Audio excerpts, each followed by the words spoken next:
Hello, I'm Bailey Adair, and today I'll be speaking about how Coach Bill Self and the University of Kansas, along with Adidas, made payments to several players during their recruiting time. First, I'm going to talk about Kansas versus the NCAA and exactly what is going on. But there's been evidence that Coach Bill Self was funneling money to people. He was giving money to the different guardians of players, making sure that they'd be able to afford to attend the University of Kansas. There were three level one violations that were broken, which is the most severe in the rule book.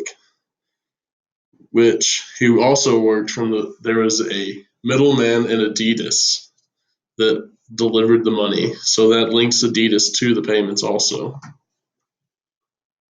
The FBI, the reason this was discovered was that the FBI placed a probe inside the program to find the corruption inside the system.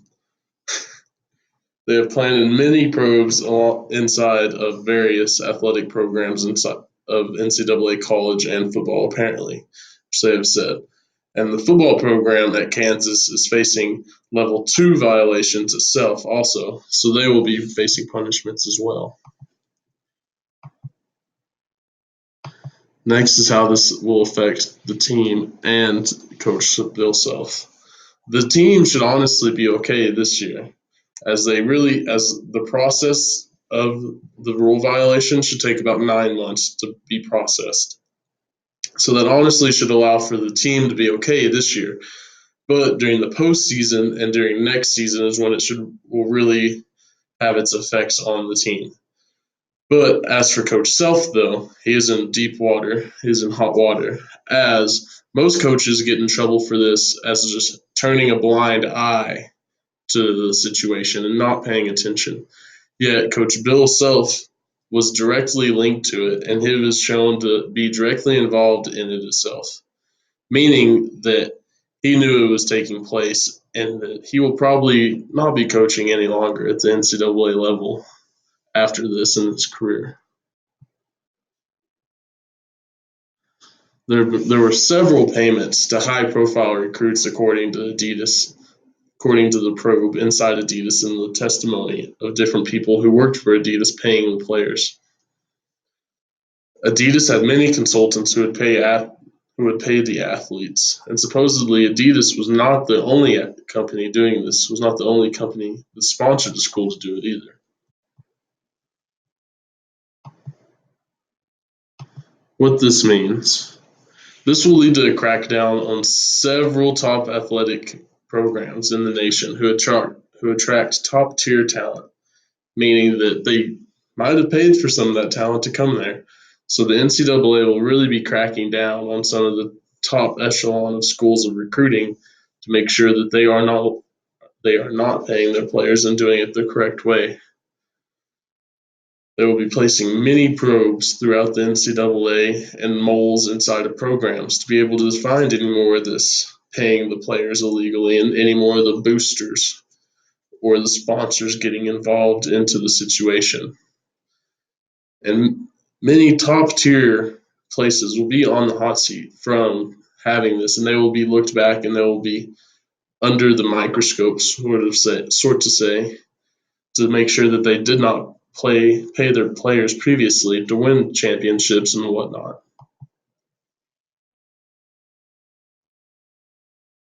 The last time this happened, there was a big scandal in Division I football where they were paying the players in the 1980s. During the 1980s, one team received the death penalty, as so to speak. This was from what they played. They paid too many players and spent too much money, and they were basically the scapegoat of the NCAA to make an example out of for the other teams to stop doing it too. The death penalty was that they had to stop recruiting so many players, and they weren't allowed to recruit for so long, and couldn't play, and basically destroyed their football program at Southern Methodist University (SMU) during the time of the prime Pony Express. This team was a very high-powered team, and they were very good. But because they were paying the players illegally and received the death penalty, they became very poorly for the next decade and did not become relevant until very recently.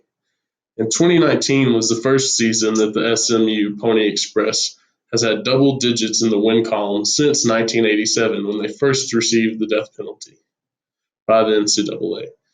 Many people considered this to be too harsh of a penalty on the team as they have finally become relevant again in their 1987 to 2019.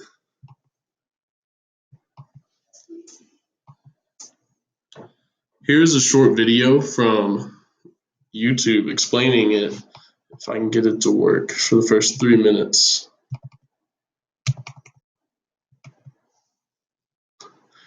Or apparently not. We'll,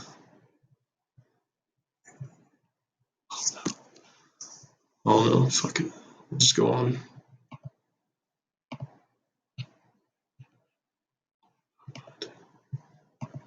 Oh no, I can just keep talking. We'll be alright.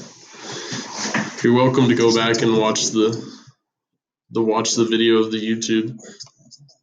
We're experiencing some technical difficulties with the YouTube video, but you're welcome to go back. It's a 10-minute video, and the first 3.5 minutes holds the key information. I was going to show you the first, probably about 25 seconds to the first minute whenever they first brought an expert on to discuss what was happening and what exactly took place at Kansas.